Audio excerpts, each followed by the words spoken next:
नमस्कार दोस्तों, अगर आप दादर और नगर हवेली ज़िले में रहते हैं या यहाँ किसी गांव में ज़मीन खरीदने, बेचने या बसने की सोच रहे हैं, तो यह वीडियो आपके लिए बहुत ज़रूरी है।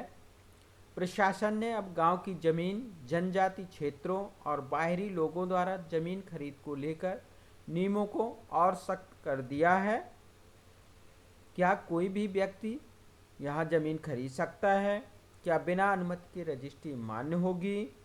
आज के वीडियो में हम Dadar and Nagar Haveli land rule 2026 और लोगों के लिए ज़रूरी टिप्स आसान भाषा में शेयर करेंगे।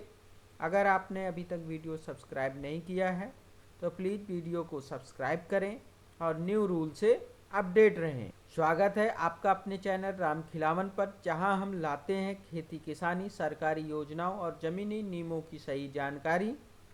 आगे बढ़ने से पहले चैनल को अभी सब्सक्राइब करें और बेल आइकन को हिट कर ले, जिससे आपको न्यू नोटिफिकेशन मिलती रहे और आप न्यू रूल से जागरूक बने रहें।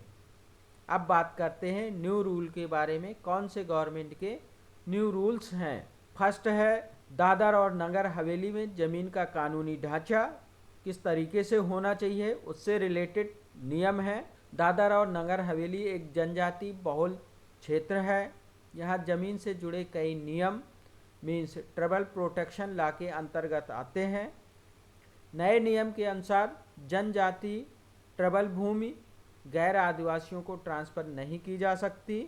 गांव की ज़मीन पर प्रशासन की अनुमति अनिवार्य है। अवैध ट्रांसफ़र पाए जाने पर सौदा रद्द किया जा सकता है। इसलिए अगर आपको कोई ज़मीन लेनी है तो आप नियम को ज़रूर पढ़ें, इसके बाद ही आप कोई भी ज़मीन लें। नेक्स्ट है land transfer sale and permission system. क्या है गवर्नमेंट का परमिशन सिस्टम? अगर आपको ज़मीन परचेज करनी है तो आपको किन किन नियमों का ध्यान रखना है, जिससे आप धोखाधड़ी से बच सकें। प्रशासन ने साफ कर दिया है कि किसी भी प्रकार की बिक्री, लीज या ट्रांसफ़र के लिए कलेक्टर, रेवेन्यू डिपार्टमेंट की अनुमति जरूरी है। दलालों के जरिए किए गए सौदे सबसे ज़्यादा विवादित पाए जाते हैं। बिना अनुमति किया गया सौदा कानूनी रूप से अमान्य होगा। इसका उद्देश्य ये है कि जनजाति लोगों के लिए भूमि अधिकारों की रक्षा करना। गवर्नमेंट का उद्देश्य है कि जो भी जनजाति लोग हैं उनकी भूमि के अधिकारों की रक्षा करना है, इसलिए ये नियम बनाए गए हैं जो लोकल लोगों के लिए बहुत इम्पॉर्टेंट है। नेक्स्ट है village land and industrial and urban area. आपको ज़मीन लेनी है या कौन कौन से नियम लागू होते हैं आप पे, उसके बारे में है।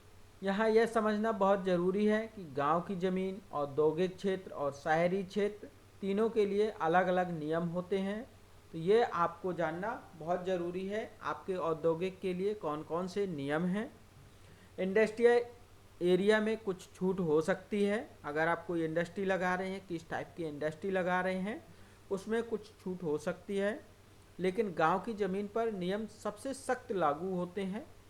इसलिए ज़मीन लेने से पहले, इंडस्ट्री बनाने से पहले आप गांव के रूल ज़रूर पढ़ लें, जिससे आप धोखाधड़ी से बच सकते हैं। दोस्तों, दादर और नगर हवेली लोगों के लिए ज़रूरी टिप्स हैं।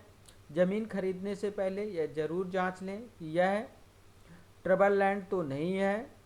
सेकंड, कलेक्टर या रेवेन्यू ऑफिस से लिखित अनुमति लें। थर्ड, किसी भी मौखिक समझौते पर भरोसा ना करें। फोर्थ है, ज़मीन से जुड़ा फैसला लेने से पहले कानूनी सलाह ज़रूर लें।